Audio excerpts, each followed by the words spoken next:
Friends, ಎಲ್ಲರಿಗೂ ನಮಸ್ಕಾರ. Welcome back to Sonu blog YouTube channel. ಇವತ್ತಿನ ಒಂದು ವಿಡಿಯೋದಲ್ಲಿ ನಾನು ನಿಮಗೆ ತುಂಬ ರುಚಿಯಾಗಿ ಸಿಂಪಲ್ ಆಗಿ ಬಾಳೆಕಾಯಿ ಪಲ್ಯ ಹೇಗೆ ಮಾಡೋದು ಅಂತ ಈ ವಿಡಿಯೋದಲ್ಲಿ ತಿಳಿಸ್ತಾ ಇದ್ದೀನಿ. ನೀವೇನಾದ್ರು ಫಸ್ಟ್ ಟೈಮ್ ನನ್ನ ಚಾನಲ್ ನೋಡ್ತಾ ಇದ್ದರೆ ಲೈಕ್ ಮಾಡಿ, ಹಾಗೆ ಸಬ್ಸ್ಕ್ರೈಬ್ ಆಗಿ.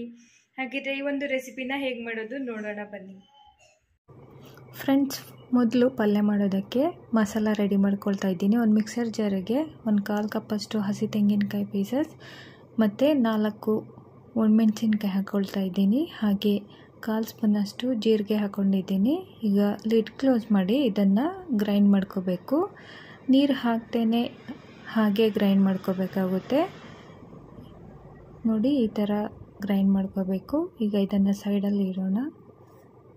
ನಾನಿಲ್ಲಿ ಪಲ್ಯ ಮಾಡೋದಕ್ಕೆ 4 ಬಾಳೆಕಾಯಿ ಯೂಸ್ ಮಾಡ್ತಾಯಿದ್ದೀನಿ. ನೀವು ಜಾಸ್ತಿ ಮಾಡೋ ಹಾಗಿದ್ರೆ ನಿಮಗೆ ಎಷ್ಟು ಬೇಕೋ ಅಷ್ಟು ತಗೊಳ್ಳಿ. ಇದನ್ನು ನೀರಲ್ಲಿ ಒಂದ್ಸರಿ ವಾಶ್ ಮಾಡಿಬಿಟ್ಟು ಆಮೇಲೆ ಸಿಪ್ಪೆ ತೆಗಿಬೇಕು. ಲೈಟಾಗಿ ತೆಗೆದ್ರೆ ಸಾಕು, ಫುಲ್ ತೆಗಿಯೋದೇನು ಬೇಕಾಗಿಲ್ಲ.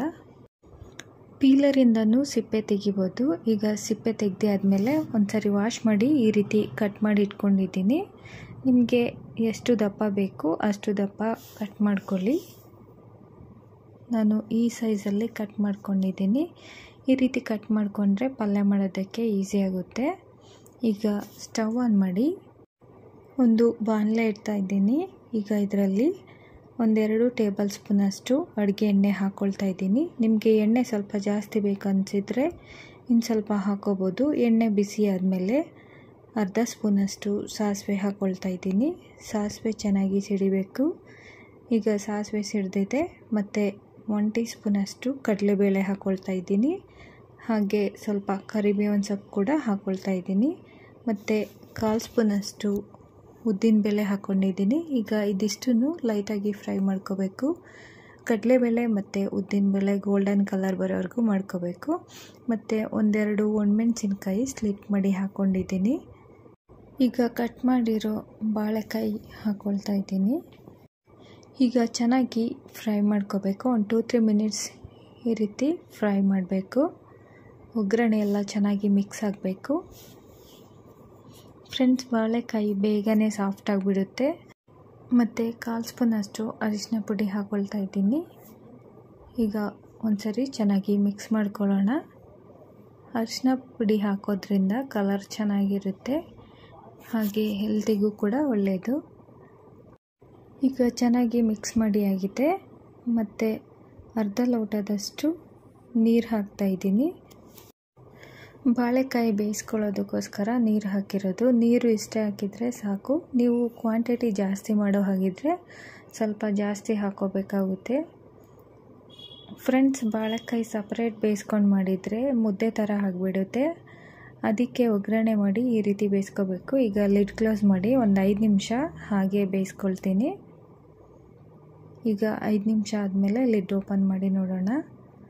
ನೋಡಿ, ನೀರೆಲ್ಲ ಎಳ್ಕೊಂಡಿದೆ, ಬಾಳೆಕಾಯಿ ಸಾಫ್ಟ್ ಆಗಿದೆ. ಒಂದ್ಸರಿ ಲೈಟಾಗಿ ಮಿಕ್ಸ್ ಮಾಡಬೇಕು. ಫ್ರೆಂಡ್ಸ್, ಈ ಟೈಮಲ್ಲಿ ಒಂದು ಪೀಸ್ ತಗೊಂಡು ಜಸ್ಟ್ ಇಸುಗ್ಬಿಟ್ಟು ನೋಡಿ ಸಾಫ್ಟ್ ಆಗಿದೆ ಇಲ್ವಂತ ಗೊತ್ತಾಗುತ್ತೆ. ಒಂದು ಸ್ವಲ್ಪ ಗಟ್ಟಿ ಇದೆ ಅನಿಸಿದ್ರೆ ಇನ್ನು ಸ್ವಲ್ಪ ನೀರು ಹಾಕಿ ಬೇಯಿಸ್ಕೋಬೋದು.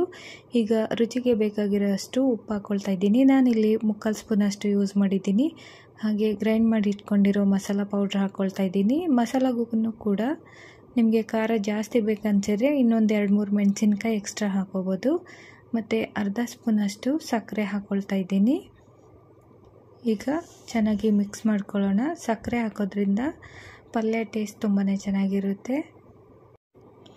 ಮಸಾಲ ಪೌಡ್ರು ಜಾಸ್ತಿ ಅನಿಸಿದ್ರೆ ಸ್ವಲ್ಪ ನೋಡ್ಕೊಂಡು ಹಾಕ್ಕೊಳ್ಳಿ. ಫುಲ್ ಬೇಕಾದರೆ ಯೂಸ್ ಮಾಡ್ಬೋದು. ಫ್ರೆಂಡ್ಸ್, ಫ್ಲೇಮ್ ಕಡಿಮೆ ಮಾಡಿಕೊಂಡು ಮಿಕ್ಸ್ ಮಾಡ್ಕೋಬೇಕು. ಈಗ ಮಸಾಲೆ ಎಲ್ಲ ಚೆನ್ನಾಗಿ ಮಿಕ್ಸ್ ಆಗಿದೆ ನೋಡಿ. ಕೊನೆಯಲ್ಲಿ ಸ್ವಲ್ಪ ಕೊತ್ತಂಬರಿ ಸೊಪ್ಪು ಹಾಕ್ಕೊಳ್ತಾ ಇದ್ದೀನಿ. ಈಗ ಇನ್ನೊಂದು ಸಾರಿ ಮಿಕ್ಸ್ ಮಾಡ್ಕೊಳ್ಳೋಣ. ಜಸ್ಟ್ ಗಾರ್ನಿಷ್ಗೋಸ್ಕರ ಹಾಕೋದು. ನಿಮಗೆ ಬೇಕಂದರೆ ಯೂಸ್ ಮಾಡಿ, ಇಲ್ಲಾಂದರೆ ಸ್ಕಿಪ್ ಮಾಡ್ಬೋದು. ಫ್ರೆಂಡ್ಸ್, ಈಗ ತುಂಬ ರುಚಿಯಾದ ಟೇಸ್ಟಿಯಾದ ಬಾಳೆಕಾಯಿ ಪಲ್ಯ ಸರ್ವ್ ಮಾಡಲು ರೆಡಿಯಾಗಿದೆ. ಈ ಒಂದು ಪಲ್ಯ ಬಿಸಿ ಅನ್ನದ ಜೊತೆ, ಚಪಾತಿ ಹಾಗೆ ರೋಟಿ ಜೊತೆ ತಿನ್ನೋದಕ್ಕೆ ಚೆನ್ನಾಗಿರುತ್ತೆ. ಹಾಗೆ ಹಬ್ಬದ ಟೈಮಲ್ಲೂ ಕೂಡ ಈ ಪಲ್ಯ ಮಾಡ್ಬೋದು. ನೋಡಿದ್ರಲ್ಲ ರುಚಿಯಾದ ಬಾಳೆಕಾಯಿ ಪಲ್ಯ ಹೇಗೆ ಮಾಡೋದು ಅಂತ. ಈ ರೆಸಿಪಿ ನಿಮಗೆ ಇಷ್ಟ ಆಗಿದ್ರೆ ಶೇರ್ ಮಾಡಿ. ಈ ಒಂದು ವಿಡಿಯೋ ನೋಡಿದ್ದಕ್ಕಾಗಿ ನಿಮಗೆಲ್ಲರಿಗೂ ನನ್ನ ಧನ್ಯವಾದಗಳು. Thank you for watching this video. ಮತ್ತೆ ಇನ್ನೊಂದು ವಿಡಿಯೋದಲ್ಲಿ ಸಿಗೋಣ. ಅಲ್ಲಿವರೆಗೂ ಎಲ್ಲರಿಗೂ ಬಾಯ್ ಬಾಯ್, ಟೇಕ್ ಕೇರ್.